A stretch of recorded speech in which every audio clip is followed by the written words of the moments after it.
आदि तीर्थंकर प्रभु आदिनाथ मुनिनाथ, आदि व्याधि अगमग मिटे, तुम पद में मम मात।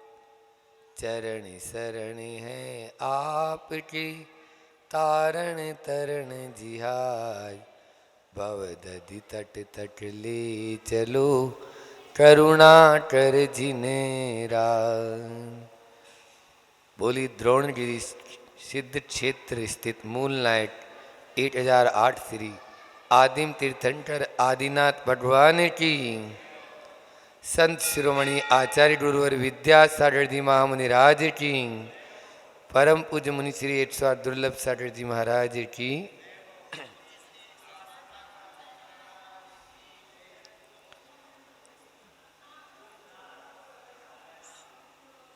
आज अष्टानी का पर्व कल खत्म हो गया और आज चैत्र मास का प्रारंभ हो चुका है। इस चैत्र मास में 15 दिन बीत जाने पर कृष्ण पक्ष के जब शुक्ल पक्ष की शुरुआत होती है तो नव वर्ष माना जाता है। भारतीय नव वर्ष इसी दिन से चैत्र शुक्ल एकम, जिसको गुड़ी पड़वा भी आप लोग कहते हैं, आज भी जो भारतीय परंपरा में है एक विशेष दिन है ये चैत्रवदी एकम भी। और इसी प्रकार से इसी पक्ष में आपके यहाँ जो भगवान तीर्थंकर आदिनाथ भगवान जो मूल नायक हैं उनका जन्म कल्याणक भी आने वाला है। चैत बदी नवमी दिना जन्म्या श्री भगवान है न। सुरपति जाकर उत्सव किया, हम धरें इत ध्यान, ऐसा वहाँ पर आता है पूजा में। जब आप लोग जन्म कल्याण का अर्घ चढ़ाते हैं और फिर चैत्र के शुक्ल पक्ष में भगवान महावीर स्वामी का जन्म कल्याणक आता है, जिसको भारतवर्ष नहीं पूरा विश्व और सरकार भी उसको छुट्टी जो है देती है। महावीर जयंती जिसको बोलते हैं आप, तो वो है अभी चैत्र शुक्ल त्रयोदशी को आएगी। तो मेरा ये कहना है कि कल जो अष्टानी का पर्व का जो 4 महीने में एक बार आता है, कार्तिक फागुन साढ़ के अंत 8 दिन माई, कार्तिक के और फागुन के और आषाढ़ के, इन तीनों मासों में अंतिम 8 दिन के जो है अष्टानी का पर्व होते हैं। और उन अष्टानी का पर्व में पूरा का पूरा स्वर्ग खाली हो जाता है और स्वर्ग के सारे देवी देवता नंदीश्वर द्वीप जो 8वां द्वीप हैं, हम तो वहाँ पहुँच ही नहीं सकते हैं क्योंकि 2.5 द्वीप के बाहर मनुष्यों का प्रवेश नहीं। मानुसोत्तर पर्वत, एक पर्वत है मानुसोत्तर पर्वत, उस पर्वत तक ही केवल मनुष्य जाते हैं, उससे आगे केवल मनुष्य नहीं पहुंच पाते, केवल देवता पहुंच पाते हैं, देवियां पहुंच पाती है, जो 8 दिन के लिए नंदीश्वर में ही बस जाते हैं। बहुत ही भक्ति भाव के साथ में आप सब लोगों ने मिलकर यहाँ पर आनंद और उत्साह के साथ में सानंद आचार्य श्री जी के आशीर्वाद से यह सिद्ध चक्र महामंडल विधान शायद संस्कृत में तो पहले बार ही इस धरा पर हुआ होगा। वो बोल रहे हैं पूरे एरिया में नहीं हुआ है, वो नहीं हुआ, सागर संभाग में भी अभी नहीं हुआ। हम लोग मंडी बामोहरा में थे, हालांकि वो सागर जिला में आता है। सागर जिला में विदिशा और सागर के बॉर्डर पे है, तो मंदिर सागर में है और ये लोग जो है विदिशा में रहते हैं। तो दोनों जिले वहाँ लगते हैं, फिर भी उस बॉर्डर पे हुआ। और अभी आप लोगों को द्रोणगिरी में सौभाग्य प्राप्त हुआ, बहुत ही सिद्ध क्षेत्र में सिद्धों की आराधना करने का। तो आज मैं जिस बात पर चर्चा करना चाहता हूँ वो है हवन। आज प्रातःकाल की बेला में हम सब ने मिलकर यहाँ हवन किया आप लोगों ने। तो हवन में 3 कुंड होते हैं, आप लोगों के यहाँ देखो ये बने हुए हैं। एक त्रिकोण होता है, एक चौकोर होता है और एक गोल होता है। ये किसके प्रतीक हैं? एक होता है तीर्थंकर केवली और एक होता है सामान्य केवली और एक गणधर केवली। तो तीर्थंकर, गणधर और सामान्य ऐसे हैं। आप लोग कभी पावापुरी गए हो तो वहाँ पर 3 चरण बने हैं। पावापुरी में 3 चरण बने हैं, कभी देखा आपने? जल मंदिर में, जल मंदिर में हमने वहाँ 2 दिन और 2 रात एक पाटे पे बैठ के, इतना छोटा सा पाटा था, तो ये वहाँ पर 48 घंटे का ध्यान लगाया था उस समय। तो वहाँ पर भी यही प्रतीक है। बीच वाले चरण तीर्थंकर के चरण कहलाते हैं, भगवान महावीर स्वामी के। एक तरफ गौतम स्वामी के चरण जो गणधर केवली गणधर थे, उनके प्रमुख गणधर, और एक तरफ सामान्य केवली जो और अन्य। महावीर स्वामी कितने गणधर थे बताओ, कोई बताएगा? 11। कितने गणधर थे? 11 गणधर थे। तो वो 11 गणधर में एक ये चले गए, बाकी सामान्य जो केवली थे उनके भी प्रतीक स्वरूप एक वहाँ पर चरण बने हैं। एक यह भी आपको बताएं कि जब तीर्थंकर को मोक्ष की प्राप्ति हो गई, पहले वहाँ तालाब नहीं था, वहाँ टीला था। क्या था? ऊंचा टीला था। जब मोक्ष की प्राप्ति हो गई पावापुरी में भगवान महावीर स्वामी को, तो असंख्यात देवी देवता उनके मोक्ष कल्याणक में आए। और जैसे आज यहाँ पर हवन हुआ है, वहाँ जब भगवान महावीर स्वामी के नख और केशों का जो रह जाते हैं, उनका अंतिम संस्कार करके जो भस्म थी वो माथे पे लगाई। इतने देवी देवता आए थे कि वहाँ पर 1 किलोमीटर का जो रेडियस है उसमें वो इतना गहरा गड्ढा हो गया। मतलब वो धूल, वो रज, वो जो राख, वो इतनी लेके गए कि वहाँ पर वो गड्ढा हो गया। और आज वो तालाब का रूप है, सरोवर है, वर्धमान सरोवर। उसके बीच में जल मंदिर जिसको आप लोग कहते हैं वह जल मंदिर है। तो बात चल रही है हवन की। हवन में ऐसा है, हम लोग अग्नि में समिधा जो कुछ सामग्री होती है वो उसमें डालते हैं और उसके माध्यम से धुआं उड़ जाता है। यहाँ पर आचार्य भगवान कहते हैं ये धुआं तो हमने बहुत बार उड़ाया, वास्तव में हमें कर्म रूपी जो धुआं है, कर्म है, उनको जलाना है। और वो काय से जल सकते हैं? वो जल सकते हैं ध्यान रूपी अग्नि से। काय से? हाँ, ध्यान रूपी अग्नि से ही आप कर्म रूपी जो समिधा है या धूप है, जो हमारे संसार को बढ़ा रही है, वो जल सकती है। इसलिए ही आप लोग जब पूजा करते हो उस समय बोलते हो, जो भी भगवान या महाराज जी हैं उनका नाम लेकर अष्ट कर्म विध्वंसनाएं या ध्वंसनाएं या उनके समापनाएं, है न, धूपम निरूपामिति स्वा। बोलते हो नहीं बोलते हो? बोलो, हाउ तो बोलो। हाँ, बचरावा वाले हैं। हाँ, तो जो है अष्ट कर्म दहना है धूपम निरूपामिति। तो अष्ट कर्मों को जलाने के लिए हम यह धूप कहते हैं, धूप उसमें डालते हैं। आप लोगों ने आज ये हवन किया है, बहुत बार हवन किया, लेकिन प्रमाण सागर जी महाराज जी भी कई बार बोल चुके हैं कि हम बुराइयों का हवन करें। संकल्प लें कि आज हमने सिद्ध क्षेत्र में हवन किया, तो अब यह सिद्ध क्षेत्र की वंदना की। आज इस द्रोणगिरी सिद्ध क्षेत्र पर जहाँ से बताते हैं 8.5 करोड़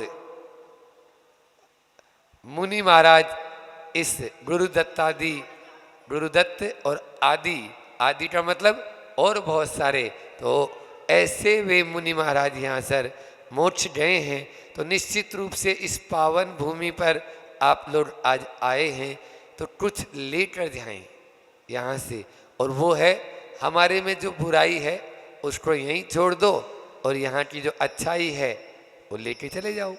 सीधा सीधा है फार्मूला।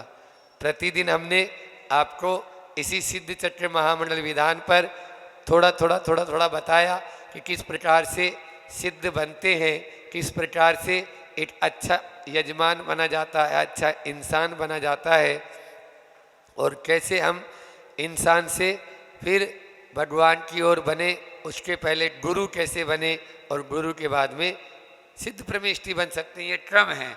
लेकिन अभी हमारी जो दिनचर्या है वो ऐसी है कि वो इंसान की तो बात छोड़ो, वो अन्यत्र जा रही है ना।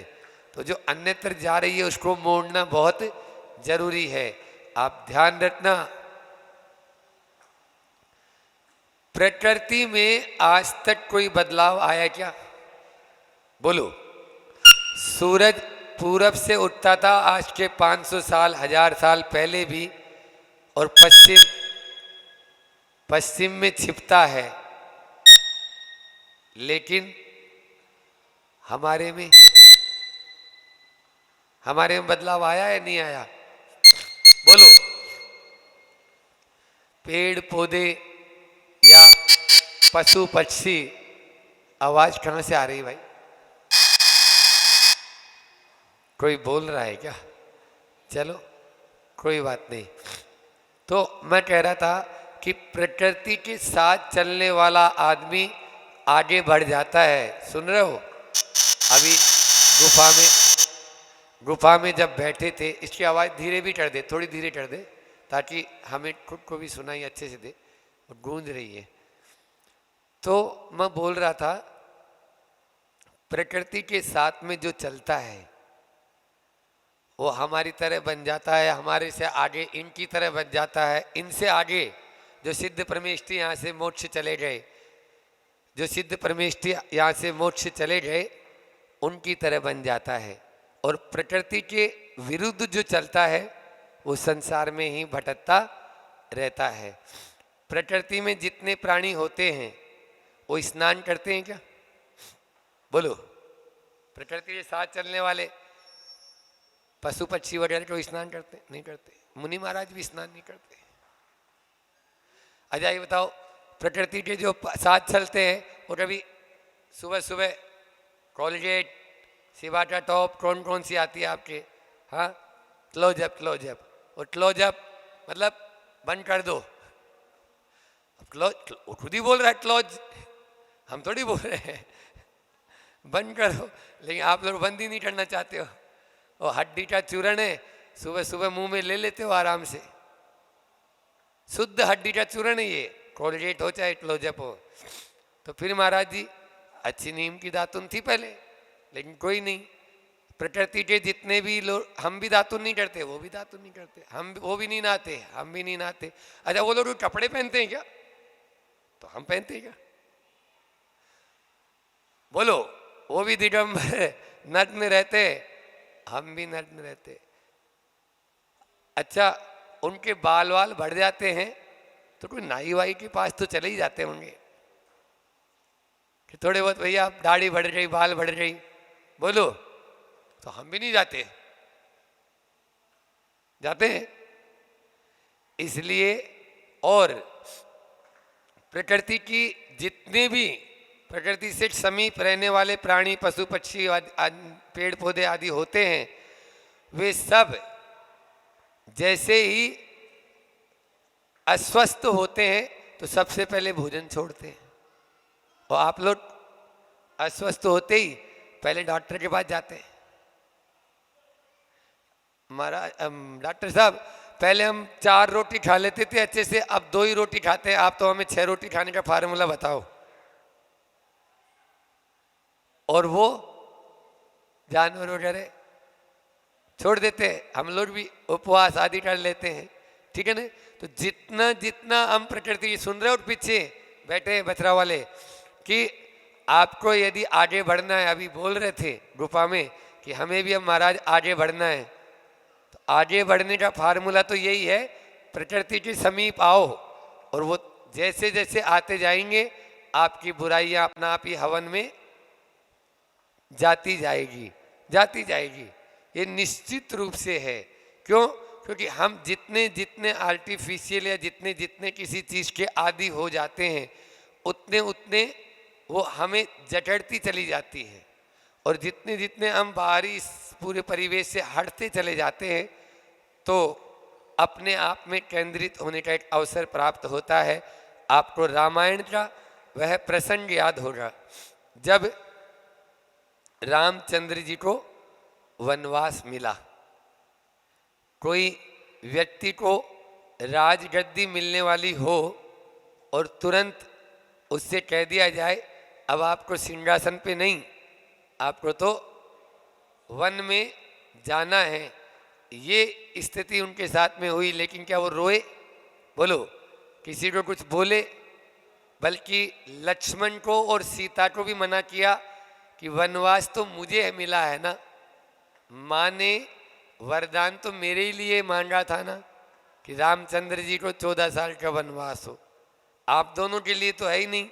लेकिन रामायण के या पद्म पुराण जब पढ़ते हैं तो रोंगटे खड़े हो जाते हैं कि किस प्रकार से एक भाई भाई का साथ देता है, एक पत्नी पति का साथ देती है, एक सास बहुओं के लिए किस प्रकार से वह रहती है। वही कैकेयी जो सास थी कितना पछताती है, एक बार वह बोल तो देती है, लेकिन उसके बाद में जीवन पर्यंत उसके लिए वह कांटा निकल नहीं पाता है। पद्म पुराण में आचार्य रविसेन महाराज जी ने बहुत ही अच्छा प्रसंग कहा है। प्रमाण सागर जी के मुझसे एक बात सुनी कि एक बार ऐसे ही वो रामायण की बात चल रही थी और कुछ महिलाएं बैठी थी जैसे अभी बैठी हैं, तो पूछ लिया महाराज जी ने कि एक बात बताओ, यदि आप लोगों के साथ में यदि ऐसी गुजरे तो आप पति के साथ में जाना पसंद करेंगे या घर में रहना? पता है उन महिलाओं ने क्या बोला? उन महिलाओं ने सबने एक साथ बोला हम भी पति के साथ जाएंगे। महाराज जी को आश्चर्य हुआ, पंचम काल की ये महिलाएं और बोल रही हैं कि हम भी पति साथ। बोले अच्छा, आप पति के साथ में जाकर उन सारे कष्टों को झेल लेंगी, इतने वन में रहने के जो कष्ट होते हैं? बोले महाराज कष्ट वष्ट तो छोड़िए, 3-3 सासुओं के अंडर में रहने की बजाय पति के साथ में वन में रहना अच्छा माना जाता है, इसलिए हम 3-3 सासुओं के अंडर में नहीं रहेंगे। ये आज की सोच है, समझ में आया? वन में क्यों जा रही है? वन में इसलिए जा रही है कि यहाँ पर कौन उनकी सुनेगा, कौन उनको खिलाएगा, कौन उनको पिलाएगा।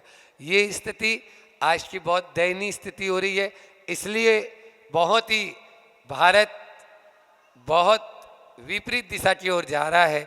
यदि हमें आगे की ओर बढ़ना है और अपने आप को स्वयं को सुरक्षित रखना है, स्वयं को सुरक्षित रखना है, तो निश्चित रूप से उन्हीं ही पहलुओं को वापस लाना होगा जो आचार्य विद्यासागर जी महाराज जी हमें बार बार कहते हैं। एक हाइकू सुनाकर अपनी वाणी को विराम दे रहा हूँ कि पीछे भी देखो इस बहन के लिए। हाइकू सुन, हाइकू जानती क्या होता है?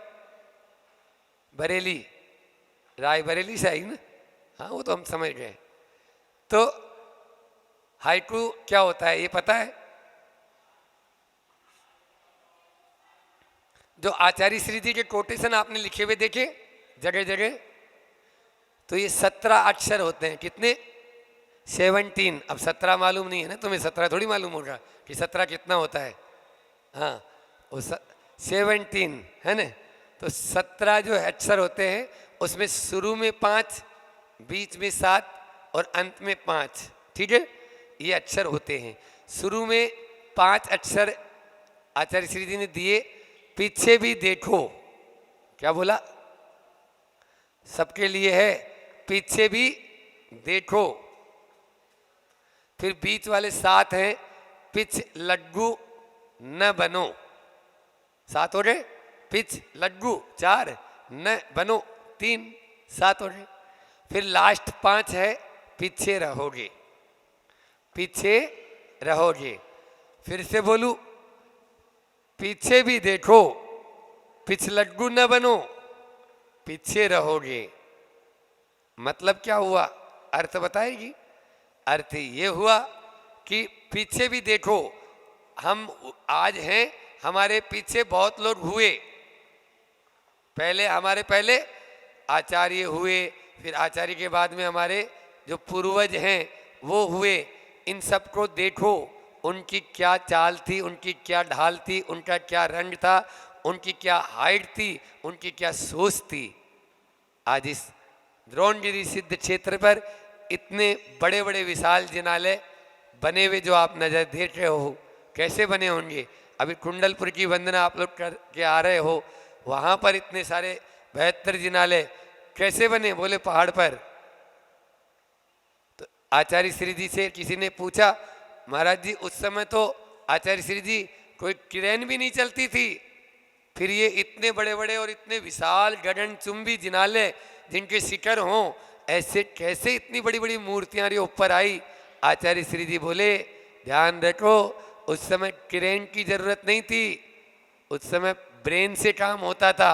आज आप लोग ट्रेन के पीछे पड़े हो, आज यंत्रों से काम होता है, उस समय मंत्रों से काम होता था। आप लोग यंत्र की दुनिया में चले गए तो आज ये दशा हो चुकी है।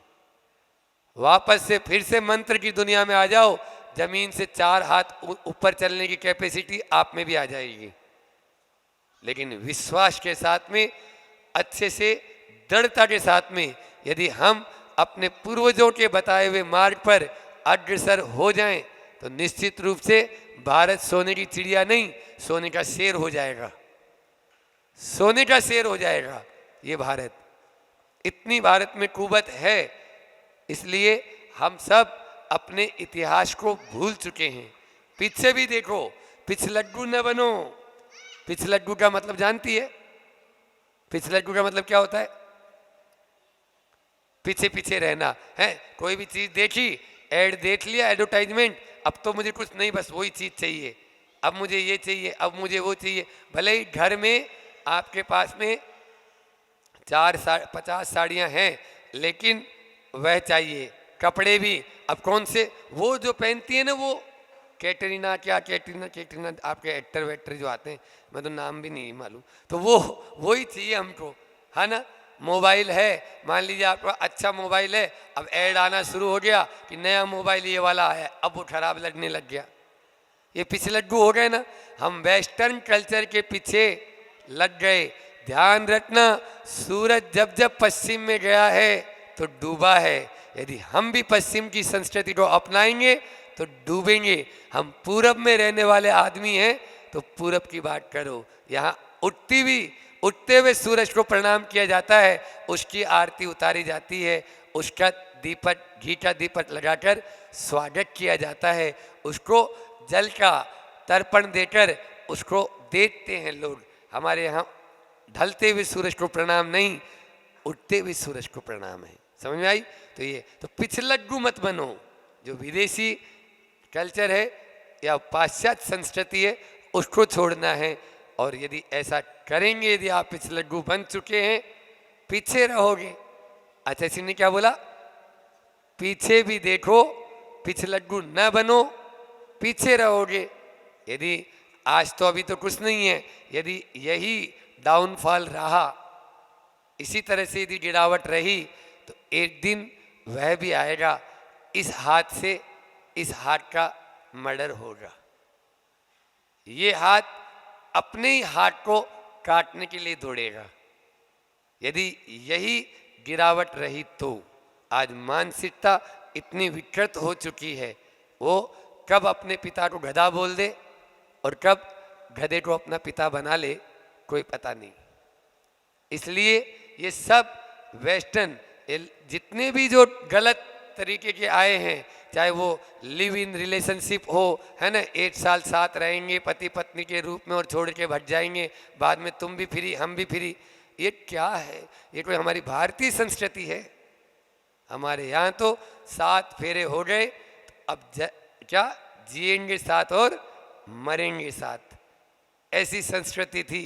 एक साथ अपनी सील की रक्षा के लिए महाराणा प्रताप जब युद्ध में चला गया तो 500 एक हजार महिलाओं ने जोहर किया कि हम अपने सील को नहीं बिगाड़ सकते, इन अंग्रेजों के चक्कर में, इन फिरंगियों के चक्कर में, इन मुसलमानों के चक्कर में हम अपने सील को कभी भी नहीं, हम अग्नि में कूदकर जान दे देंगे लेकिन कोई हमें छू नहीं सकता है। ये भारतीय संस्कृति थी। आज भी जाके देख लेना, मेवाड़ में ऐसे कई जोहर कक्ष बने हुए हैं जहाँ एक साथ एक हजार 2-2 हजार महिलाएं अग्नि में कूद गई, 2-2 हजार महिलाएं अग्नि में कूद गई कि नहीं कोई हमको हाथ नहीं लगा सकता है। ये स्थिति होती थी कि युद्ध में हमारे पति यदि हार गए या उनको बंदी बना लिया या उनको मान लीजिए मार दिया, कोई बात नहीं, लेकिन हम उनके गुलाम नहीं हो सकते। ये अपने इतिहास रहे हैं, अपना इतिहास है। इस स्वर्णिम इतिहास को पढ़ो, तभी हम आगे बढ़ पाएंगे और तभी बुराइयों से बच पाएंगे। आज जो आपने बुराइयों का हवन करने का जो ये संकल्प लिया था, उस अवसर पर हम इतना ही कहेंगे। समय भी आप सबका पूरा हो चुका है। बोलिए अहिंसा परमो धर्म की, आचार्य गुरुवर विद्या सागर महामुनि राज की। मिथ्यात्म नाश वेको, ज्ञान के प्रकाश वेको, आपा परिकाश वेको, भानु शिव कानी है, छहु द्रव्य जान वेको, बंद विधि बान वेको, स्वपर पिछान वेको, परम प्रमाणी है, अनुभव बताए वेको, जीवों के जताए वेको, काहू न सताए वेको, भव्य उरे आनी है, जहाँ तहाँ तार वेको, पार के उतार वेको, सुख विस्तार वेको, यही जिनवाणी है, जावाणी के ज्ञान ते सूझे लोटालोट, सोवाणी मस्तक नमू सदा देत हूँ डोट, हे जिनवाणी भारती तो ही जपू दिन रेन, जो तेरा शरणा गए सो पावे सुख चैन। नो बार नमोकार।